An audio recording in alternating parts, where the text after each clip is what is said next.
নারী, তুমি জেগে ওঠো। আজ যেভাবে নির্ভয়া কাণ্ডে আমরা ব্যথিত, তাতে কম বয়সী মেয়েদের অর্থাৎ আমাদের অনেক দায়িত্ব বেড়ে গেছে নিজেদের প্রতি ও সমাজের প্রতি। সেই ভাবনার বশবর্তী হয়ে নির্বাচিত অংশ আমার শেষ নিবেদন, আমি সেই মেয়ে। আবৃত্তিতে ভুল ত্রুটি মার্জনা করবে। আমি সেই মেয়ে, বাসে, ট্রেনে, ট্রামে, রাস্তায়, যাকে আপনি রোজ দেখেন, যার শাড়ি, কপালের টিপ, পায়ের গোড়ালি আপনি রোজ দেখেন, আর আরো অনেক কিছু দেখতে পাবার স্বপ্ন দেখেন।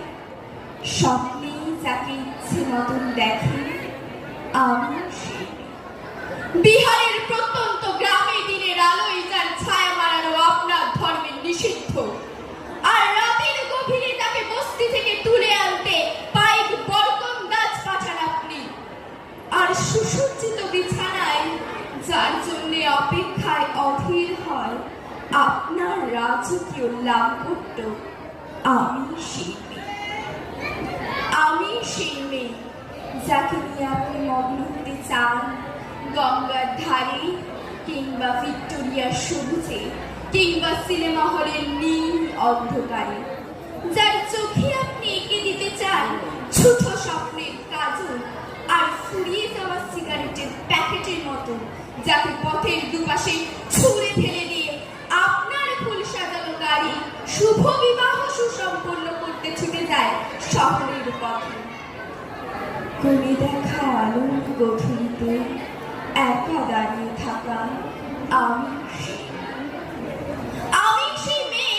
এমনকি দেবতারাও যাকে ক্ষমা করেন না, অহংকার আর শক্তির দম্ভে যার গর্ভে রেখে যান কুমারীর অপমান, আর চোখের জলে কুন্তি হয়ে নদীর জলে ভাসিয়ে দেয় পরলোকে আত্মযোগে। সংসারের অসময়ে আমি ভরসা, আমার ছাত্রকরণ টাকায় মায়ের ওষুধ কেনা হয়, আমার বাড়তি রোজগারে ভাইয়ের বই কেনা হয়, আমার সমস্ত শরীর প্রবল বৃষ্টিতে ভিজতে থাকে, কালো আকাশ মাথায় নিয়ে আমি ছাতা হয়ে থাকি। ছাতার নিচে সুখে বাঁচে সংসার। আপনারা আমার জন্য অনেক করেছেন। সাহিত্য